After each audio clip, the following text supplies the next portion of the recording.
जय हिंद बच्चों। तो हम आपके लिए कक्षा 9 विषय गणित का प्रश्न पत्र लेकर आए हैं। इन वीडियो में हम वो सभी प्रश्न सॉल्व करेंगे जो आपके एग्जाम के लिए इम्पोर्टेंट हैं। अगर आप क्लास 9th के स्टूडेंट हैं और आपका सब्जेक्ट मैथ है तो आप इस वीडियो को पूरा एंड तक देखिएगा। इसमें जितने भी क्वेश्चंस हैं वो आपके एग्जाम के लिए इम्पोर्टेंट हैं। पेपर जो है बिल्कुल लेटेस्ट पैटर्न पर आधारित है। जो भी क्वेश्चन मिलेंगे वो आपको आपकी परीक्षा में देखने को मिल सकते हैं। तो आप इन सभी प्रश्नों को एक बार रिवाइज करके जरूर जाइएगा। और अगर आप चैनल पर पहली बार आए हैं तो चैनल को सब्सक्राइब जरूर करके जाइएगा और वीडियो को भी लाइक कर दीजिएगा, ठीक है। और साथ में हमने आपके लिए टेलीग्राम और व्हाट्सएप ग्रुप बनाया हुआ है, उसकी लिंक आपको डिस्क्रिप्शन में मिल जाएगी। तो वहां से जाकर आप उसे ज्वाइन कर सकते हैं। और पेपर कोड हमारा है NM01। क्या है? NM01 जो है हमारा पेपर कोड है। तो पेपर कोड आप लोग ध्यान रखेंगे। पेपर कोड क्या है हमारा? NM01, ठीक है।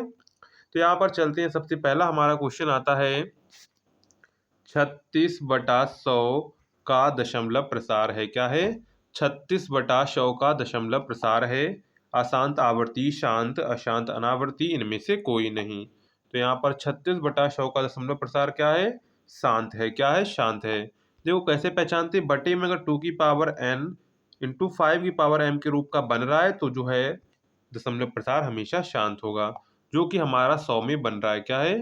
जो कि हमारा 100 में बन रहा था।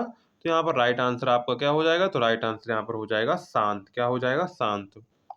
नेक्स्ट है प्रत्येक परिमेय संख्या है। तो प्रत्येक परिमेय संख्या है एक प्राकृतिक संख्या है, एक पूर्णांक है, एक पूर्ण संख्या है, एक वास्तविक संख्या है। तो प्रत्येक परिमेय संख्या क्या है? तो प्रत्येक जो परिमेय संख्या है वो है एक वास्तविक संख्या। क्या है? वो है एक वास्तविक संख्या, ठीक है। नेक्स्ट है ए बराबर आपको 2 + √3 दिया गया है तो a + 1 / a का मान ज्ञात करेंगे। तो इसको आप सिंपली ऐसे सॉल्व कर सकते थे। a प्लस यहाँ पर a प्लस 1/a थे, a था तो यहाँ पर रखेंगे 2 + √3 प्लस 1/2 + √3। अब क्या होगा? इसका वाला जो √3 है क्योंकि इधर लेंगे ऐसे तो लास्ट आएगा 2 + √3, ये ऊपर चला जाएगा। तो आपको बन जाएगा 2 + √3 का होल स्क्वायर और ये प्लस 1/2 + √3। अब 2 + √3 का होल स्क्वायर खोलेंगे तो 2 का वर्ग बनेगा 4 और √3 का वर्ग करेंगे तो 3 बनेगा और फिर कर देंगे 2ab। तो a यहाँ पर 2 है तो हो जाएगा 4√3। क्या हो जाएगा? 4√3। तो आपका क्या बनेगा? तो आपका यहाँ पर बनेगा 4 + 3 और प्लस 4√3 और प्लस 1/2 + √3। अब देखो 4 3 7 ये बन जाएगा 8। तो क्या बनेगा? 8 प्लस 4√3, ठीक है। और बटा था आपका 2 + √3। अब यहाँ से क्या करेंगे? 4 कॉमन ले लेंगे। क्या करेंगे? 4 कॉमन लेंगे तो क्या बनेगा? 4 कॉमन लेंगे तो बनेगा 2 + √3 बटा 2 + √3 था। तो ये वाला 2 + √3 खत्म हो जाएगा। राइट आंसर आ जाएगा हमारा 4। क्या आएगा? 4 आ जाएगा। तो ऑप्शन नंबर यहाँ पर आपका क्या करेक्ट हो जाएगा? तो ऑप्शन नंबर यहाँ पर आपका बी वाला करेक्ट हो जाएगा। नेक्स्ट है 2^3 इंटू 2^1/3 का मान है। ये आपने पढ़ा होगा a⁻b हो और इंटू a⁻c हो तो इसको हम लोग लिख सकते हैं a⁻b + c। तो वही तरीका यहाँ पे किया जाएगा। तो इसको हम लोग क्या लिख सकते हैं? 2^2/3 + 1/3। लासा समान है तो दोनों ऊपर जुड़ जाएंगे। 2 + 1 बनेगा 3/3, 1 हो जाएगा। 2^1 का मान क्या होता है? 2^1 का मान होता है 2। इसलिए ऑप्शन नंबर यहाँ पर आपका क्या करेक्ट हो जाएगा? तो ऑप्शन नंबर यहाँ पर आपका जो है थर्ड वाला करेक्ट हो जाएगा। नेक्स्ट है बहुपद 5 + y² - की y की घात 4 प्लस 2y⁻7 की घात है। तो ये अधिकतम जो घात होगी वही बहुपद की घात होगी। तो यहाँ पर जो अधिकतम घात है वो है 7। क्या है? 7 है। इसलिए यहाँ पर राइट आंसर क्या आ जाएगा? तो राइट आंसर यहाँ पर आ जाएगा 7। क्या आ जाएगा? 7 आ जाएगा। नेक्स्ट है px = 11x³ - की 5x + 9 है तो p-2 का मान होगा। तो कर लेते हैं। देखो 11 इंटू -2 का कर देंगे होल स्क्वायर, ठीक है। क्योंकि x की जगह हमको क्या रखना है? -2 रखना है तो होल स्क्वायर कर देंगे। -5 और यहाँ पर कर देंगे आपका बन जाएगा यहाँ पर देखो -5 और x की वैल्यू रखेंगे -2, ठीक है। और यहाँ पर आपका था +9। तो यहाँ पर देखो माइनस का क्या है? यहाँ पर देखो माइनस का क्यूब है, ठीक है। यहाँ पर क्यूब करेंगे क्योंकि 11x³ है तो माइनस का 2 का क्यूब करेंगे तो 11 बनेगा और -2 का क्यूब करेंगे तो आएगा -8, ठीक है। और यहाँ पर आपका माइनस माइनस प्लस का हो जाएगा, कितना हो जाएगा? प्लस का 10 हो जाएगा और प्लस 9। अब यहाँ पर क्या बनेगा, माइनस के 88, क्या बनेगा माइनस के 88 और ये बन जाएगा प्लस का 19। ये माइनस का 88 है, प्लस का 19 से तो घट जाएगा, ठीक है घटा लेते हैं। तो 88 माइनस के 19, तो इधर 18, 18 में हो गया तो 9 बचा, इधर आपका 7, 7 में गया 6 और माइनस का लग जाएगा तो माइनस के 69 आंसर आएगा। तो यहाँ पर राइट आंसर क्या हो जाएगा, तो यहाँ पर राइट आंसर हो जाएगा आपका ऑप्शन नंबर बी। इसके बाद आगे बढ़ते हैं। y बराबर x पर स्थित किसी बिंदु का रूप होता है a comma a, zero comma a comma zero और a कामा -1। तो क्या होता है, तो होता है a बराबर 0। क्या होता है, a कामा ए होता है। ऑप्शन नंबर यहाँ पर आपका ए वाला करेक्ट हो जाए, क्योंकि जो x की वैल्यू है यहाँ पर लिखा है y बराबर x, इसका मतलब क्या, जो x की वैल्यू है वही y की वैल्यू है। यहाँ पर x a है तो y भी a होगा, ठीक है। तो ऑप्शन नंबर आपका यहाँ पे ए वाला करेक्ट हो जाएगा। नेक्स्ट है, किसी त्रिभुज का बहिष्कोण 105 है तथा उसके अंतः जो विपरीत कोण बराबर है तो इनमें से प्रत्येक कोण है। तो यहाँ पर देखो बहिष्कोण त्रिभुज है, पहले त्रिभुज बना लेते। त्रिभुज का बहिष्कोण क्या होता है, बहिष्कोण ये होता है, ये कितना 105 है, तो ये कितना हो जाएगा, तो ये आपका हो जाएगा 75। कितना हो जाएगा 75, क्योंकि ये रैखिक युग्म बन रहा है। रैखिक युग्म 180 का होता है, ये 5 है, 105 है, तो ये आप 75 हो जाएगा। इसके बाद ये दोनों कोण हमको बराबर दिए, उसके अंतः दोनों विपरीत कोण बराबर हैं। अंतः विपरीत कोण ये हैं, तो ये बराबर है, तो ये आपका 75 है, यानी कि दोनों को मिलाकर क्या बनेगा, दोनों को मिलाकर बनेगा 105। क्या बनेगा 105, क्योंकि दोनों बराबर हैं तो आधा कर देंगे, तो 105 का आधा होता है कितना होता है 52.5। तो यहाँ पर देखेंगे तो बी ऑप्शन आपका यहाँ पर करेक्ट हो जाएगा 52.5। नेक्स्ट है, एक त्रिभुज के कोण 2:4:3 के अनुपात में त्रिभुज का सबसे छोटा कोण होगा। तो हम मान लेंगे 2x plus 4x plus 3x equal to कर देंगे 180, ठीक, क्योंकि त्रिभुज के अंतः कोणों का 180 होता है। 2 और 4 2 6, 6 3 9, 9x इक्वल टू 180, यानी कि x इक्वल टू क्या आ जाएगा 9 दूनी 18, x बराबर आ जाएगा 20। तो यहाँ पर जिसका अनुपात कम है वही कोण कम होगा, तो यहाँ पर जो है ये वाला जो है 20 कितना है 2x होता, कितना होता 2x होता। 2x और x की वैल्यू कितनी है 20 हमने निकाली, तो आया था 40 डिग्री। सबसे छोटा कोण क्या होगा, सबसे जो छोटा कोण होगा वो होगा 40 डिग्री। क्या होगा 40 डिग्री हो। ऑप्शन नंबर आपका यहाँ पर बी वाला करेक्ट हो जाएगा। नेक्स्ट है, एक त्रिभुज की दो भुजाओं की लंबाई 5 सेंटीमीटर और 1.5 सेंटीमीटर है। इस त्रिभुज की तीसरी भुजा की लंबाई निम्नलिखित में से नहीं हो सकती। देखो इसमें हो क्या सकता है, जो ये भुजाओं का अंतर जो है हमेशा जो है, तो तीसरी भुजा है उससे हमेशा बड़ा आएगा। क्या होगा, बड़ा आएगा, यानी कि जो इन दो भुजाओं का जो अंतर है वो तीसरी भुजा जो है हमेशा उससे बड़ी होगी। अगर इसका अंतर हम कर ले तो आएगा 3.5। क्या आएगा 3.5 आएगा। यहाँ पर 3.6 करेक्ट है, 4.1 करेक्ट है, 3.8 करेक्ट, लेकिन यहाँ लिखिए 3.4। अब देखो जब दो भुजाएं अगर उनका अंतर करें तो तीसरी भुजा से हमेशा कम आएगा। तो यहाँ पर दो भुजाओं का अंतर किया, आया 3.5, तो तीसरी भुजा से हमेशा क्या आना चाहिए, अंतर कम आना चाहिए, यानी कि जो तीसरी भुजा है वो हमेशा ज्यादा होगी। हमेशा ज्यादा होगी तो यहाँ पर 3.6 हो सकती है, 4.1 हो सकती है, 3.8 हो सकती है, लेकिन 3.4 सेंटीमीटर नहीं हो सकती है। इसलिए यहाँ पर ऑप्शन नंबर जो आपका करेक्ट हो जाएगा वो करेक्ट हो जाएगा दा वाला, ऑप्शन नंबर डी। नेक्स्ट है 25 डिग्री का मान है। तो यहाँ पर क्वेश्चन कुछ समझ में नहीं आया था, लेकिन आंसर यहाँ पर आप 25 कर लेंगे। ये वाला जो क्वेश्चन है डाउट में है, क्योंकि यहाँ पर क्वेश्चन लगता है उन्होंने पूरा नहीं लिखा है, ठीक है। ये मेरे तो क्वेश्चन समझ में आया नहीं था, ठीक है। तो 25 डिग्री का मान है, तो इसके हिसाब से मुझको लगता है कि आंसर इसका 25 होगा। नेक्स्ट है, एक निश्चित घटना की प्रायिकता है। तो एक निश्चित घटना की प्रायिकता है 1 0 2 3। तो एक निश्चित घटना की प्रायिकता क्या है, तो एक निश्चित घटना की प्रायिकता होती है वो 1 होती, क्या होती 1 होती है। नेक्स्ट है, x प्लस 1 कामा 3x² प्लस 2x माइनस के का एक गुणनखंड है, तो k का मान है। क्योंकि x प्लस 1 गुणनखंड है, मतलब x बराबर माइनस के 1 रख दीजिए और जो बराबर 0 कर दीजिए, आंसर आ जाएगा, ठीक है। तो यहाँ पर रख देते हैं 3 माइनस 1 का होल स्क्वायर प्लस 2 1 माइनस के 1 रखें, क्योंकि x बराबर माइनस के 1 है, माइनस के k इक्वल टू 0, ठीक है। ये बनेगा कितना, माइनस का एक उसका स्क्वायर करेंगे तो 3 ही रहेगा, ठीक है। और इसके बाद माइनस का 2 क्या बनेगा 3, और यहाँ पर बन जाएगा आपका माइनस के 2, क्योंकि ये स्क्वायर है तो ये आपका बन गया प्लस का 3, ये माइनस का 2 हो जाएगा, और माइनस का k इक्वल टू 0। तो यहाँ से देखो क्या होगा, ये वाला जो 3 है और ये माइनस का 2 घट जाएगा, बचेगा प्लस का 1। आप क्या करेंगे, उसको बराबर के उधर ले जाएंगे, तो माइनस के k बराबर माइनस के 1, माइनस से माइनस चला गया, k बराबर आया 1। तो ऑप्शन नंबर यहाँ पर आपका क्या करेक्ट होगा, तो ऑप्शन नंबर यहाँ पर आपका जो है बी वाला करेक्ट हो जाएगा।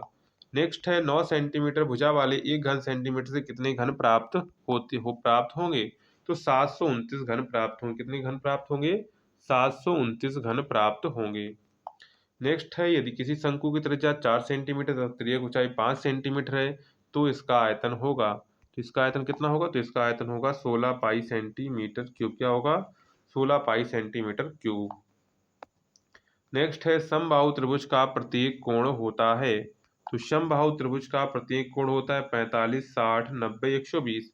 समबाहु त्रिभुज का प्रत्येक कोण होता है 90 डिग्री का। कितने का होता है? समबाहु त्रिभुज का प्रत्येक कोण 60 डिग्री का होता है, यानी कि 60 के होते हैं। ठीक है। और समकोण जो होता है वो 90 का होता है। कितने का? समकोण जो होता है वो 90 का होता है उसका एक कोण। और जो समबाहु त्रिभुज होता है उसका प्रत्येक कोण 60 डिग्री का होता है। तो यहाँ पर राइट आंसर हो जाएगा ऑप्शन नंबर आपका बी वाला। नेक्स्ट है एक आयत की लंबाई 6 सेंटीमीटर, चौड़ाई 8 सेंटीमीटर, तो आयत का विकर्ण होगा। तो आयत का विकर्ण क्या होगा? तो आयत का विकर्ण होगा 10 सेंटीमीटर। क्या होगा? 10 सेंटीमीटर। नेक्स्ट है 3 प्लस रूट 2 बार रूट 3 माइनस के रूट 2 का योगफल है। तो माइनस के 2 प्लस 1 खत्म हो जाएगा, तो ये 3 3 जुड़ जाएंगे तो आ जाएगा 6। कितना आ जाएगा? 6 आ जाएगा। तो ऑप्शन नंबर यहाँ पर आपका जो करेक्ट हो जाएगा वो करेक्ट हो जाएगा सी वाला। नेक्स्ट है 55 डिग्री के कोटि पूरक कोण का नाम है। तो क्या करेंगे? 90 में माइनस के 55 घटा देंगे। तो करते हैं 90 में 55 घटा देते हैं। तो यहाँ से वो कैरी लिया तो 5 में आपका गया, 10 में गया 5 और यहाँ पर 8, 8 में 5 गया 3, तो आएगा 35। क्या आएगा? 35 आएगा। तो 55 डिग्री के कोटि पूरक का कोण का मान क्या होगा? 35 डिग्री होगा। क्या होगा? 35 डिग्री होगा। नेक्स्ट है एक घन की भुजा 10 सेंटीमीटर, तो घन का विकर्ण होगा। तो घन का विकर्ण होगा 10√3। क्या होगा? 10√3 होगा। तो ऑप्शन नंबर यहाँ पर आपका जो है बी वाला करेक्ट हो जाएगा। ठीक है। अब देखो घन का निकालेंगे कैसे ये समझो। देखो घन, देखो घन किस टाइप का होता है? घन आपका इस टाइप का होगा। ठीक है। एक घन इस तरह बना होगा। ठीक है। इसको क्या करते हैं? इसको कर लेते हैं लाइनों को मैच। इस तरह आपका जो घन बनेगा, हमसे पूछा है घन का विकर्ण। घन का विकर्ण क्या होगा? इस पॉइंट को मिलाएगा। क्या होगा? इस पॉइंट को मिलाएगा। तो इसके लिए हमको ये लाइन चाहिए होगी। सबसे पहले ये लाइन निकालेंगे और इसके बाद ये वाली लाइन रख के हम आंसर निकालेंगे। ठीक है। तो यहाँ पर जो आंसर आएगा वो आएगा 10√3 सेंटीमीटर। कितना आएगा? 10√3 सेंटीमीटर। इसके बाद कोई 5 खंड आपको हल करने हैं। जैसे पहला क्वेश्चन दे दिया है यहाँ पे 3/5 व 4/5 के बीच परिमेय संख्याएं ज्ञात कीजिए। तो कितनी भी परिमेय संख्याएं निकालनी हो सबको क्या करना है? सबको जोड़ दो, दोनों को जोड़ दो, आधा निकल आएगा। इसके बाद जो बीच में आएगी उनको साइड वाले से जोड़ के आधा कर दीजिए। तो इस तरह आप परिमेय संख्या निकाल सकते हैं। ठीक है। यदि दो संपूरक कोण 4 तथा 5 हैं तो अनुपात में है तो कोण ज्ञात कीजिए। ठीक है। तो संपूरक है मतलब कि इनका योग कितना होगा? 180 होगा। तो 4x plus 5x equal to 180, मतलब कि 9x इक्वल टू 180, x बराबर आपका 20 आ गया। तो x बराबर 20 रख देंगे, इसमें रख देंगे तो आएगा 81, एक आएगा आपका 100। ठीक है। नेक्स्ट है 4/5 का दशमलव प्रसार अशांत है अथवा शांत है। तो इसका दशमलव प्रसार शांत हो क्योंकि ये 5 की पावर m के रूप में, 5 की पावर 1 इंटू n की पावर जो है आपकी जो 2 की पावर 0 के रूप में है। ठीक है। तो इस रूप में है तो आपका दशमलव प्रसार हमेशा शांत होगा। नेक्स्ट है दिए गए चित्र में यदि ए बी बराबर ए सी है तब सिद्ध करें कोण ए बी डी बराबर जो आपका है कोण ए सी ई है। ठीक है। तो ये आपको सिद्ध करना है। नेक्स्ट है उस कोण की माप ज्ञात की जो स्वयं उसका पूरक है। तो 45 डिग्री क्या है? 45 डिग्री है। 5 प्लस रूट 3 का व्युत्क्रम आपको लिखना है। नेक्स्ट है कोई 3 खंड हल कीजिए। क्या है? कोई 3 खंड हल कीजिए। यदि 2x प्लस 3 बहुपद 4x cube plus 2x square plus 3x plus 3 का एक गुणनखंड है तो उसके अनुगुणनखंड ज्ञात कीजिए। तो सबसे पहले हम लोग क्या करेंगे? इससे आपका इसका डिवाइड करना है। इसके बाद आपका एक्स स्क्वायर में समीकरण बनेगा तो वहां से आपकी जो है वैल्यू निकलेंगी सारी। ठीक है। नेक्स्ट है यदि x माइनस के वाई बराबर 5, एक्स वाई बराबर 84 तो x क्यूब माइनस के वाई क्यूब का मान ज्ञात कीजिए। ठीक है। तो x क्यूब माइनस के वाई क्यूब का आपको यहाँ पर मान ज्ञात करना है। और जैसा कि हम लोग जानते हैं a क्यूब माइनस के b क्यूब का फार्मूला क्या होता है? एक कोष्टक में a माइनस की, दूसरे कोष्टक में a square plus b square, उसके बाद आपका क्या हो जाएगा? प्लस ए बी हो जाएगा। ठीक है। ये फार्मूला होता है। यही फार्मूला से जो हम लोग है इसका आंसर निकालेंगे। ठीक है। नेक्स्ट है समीकरण 2x plus 1 equal to x minus 3 को हल कीजिए। ये तो सिंपल है। क्या करना है? x को इधर लेके जाओ, उसको उधर लेके जाओ तो माइनस का 4 बनेगा, इधर आपको बचेगा x बराबर आ जाएगा माइनस के 4। सिंपल। देखो 4 नंबर में 4 स्टेप का भी सवाल नहीं पूछा है। इसके बाद है 12x square minus 7x plus 1 के गुणनखंड कीजिए।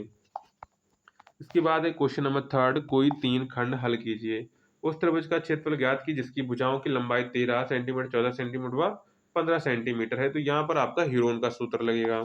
इसके बाद एक्स क्यूब माइनस की 2x² माइनस की x प्लस 2 के गुणनखंड ज्ञात करने हैं। ठीक है, सबसे पहले यहाँ पर क्या करें, x बराबर 1 चेक करके x बराबर 2 इस तरह चेक करेंगे। जिससे शून्य हो जाता है तो वो एक गुणनखंड हो जाएगा, उसको उससे डिवाइड करेंगे। डिवाइड करने के बाद आपका जो है स्क्वायर वाला जो आपका बहुपद बनेगा उसको आपको सॉल्व करना रहेगा। नेक्स्ट है गा, p x equal to x cube plus one को एक्स प्लस वन से दीर्घ विभाजन विधि से भाग देने पर शेषफल और भागफल ज्ञात कीजिए। नेक्स्ट है सरल कीजिए, फोर्थ रूट 81 माइनस के 8 dot third root 216 plus 15 dot fifth root 32 plus root 225। Next है कोई एक खंड हल कीजिए। क्या है, कोई एक खंड हल कीजिए। संख्या रेखा पर अंडर रूट 9.3 को निरूपित कीजिए। खा है x square plus one upon x square plus two minus की 2x माइनस की 2 अपॉन एक्स का गुणनखंड कीजिए। ठीक है, ये आपको 8 नंबर में मिल रहे हैं, तो इन क्वेश्चन को आपको अच्छे से याद कर लेना है। ठीक है, और लास्ट क्वेश्चन हमारा है, तो यहाँ पर जो लास्ट क्वेश्चन ये दिख रहा है ये वाला इंपॉर्टेंट है। ये क्वेश्चन आपको बार बार एग्जाम में देखने को मिलेगा। ठीक है, और यहाँ पर का क्वेश्चन में क्या कहा गया है, 13 मीटर गहरी और 40 मीटर चौड़ी एक नदी 2 किलोमीटर प्रति घंटे की चाल से बहकर समुद्र में गिरती है। 1 मिनट में समुद्र में कितना पानी गिरेगा ये आपको बताना है। ठीक है, और दूसरा में आपको दिया गया त्रिभुज एबीसी में, यदि त्रिभुज एबीसी की भुजाएं ए बी और एसी को क्रमशः बिंदु ई तथा ई डी तक बढ़ाया गया है, यदि कोण सीबीई तथा कोण बीसीडी के समद्विभाजक क्रमशः बीओ तथा सीओ बिंदुओं पर मिलते हैं, तब सिद्ध कीजिए कोण A B O C equal to 90 minus के 1/2 कोण ए। तो इस तरह का क्वेश्चन जो है एग्जाम में बहुत बार बनता है, तो इस क्वेश्चन को आपको रट्टा मार लेना है। ठीक है, तो इस तरह आपका क्लास 9th का मैथ का क्वेश्चन पेपर हो जाता है। अगर आपको वीडियो पसंद आई हो तो वीडियो को अपने दोस्तों में शेयर करिएगा, वीडियो को लाइक करिएगा। मिलते हैं नेक्स्ट वीडियो में, तब तक के लिए जय हिंद बच्चों।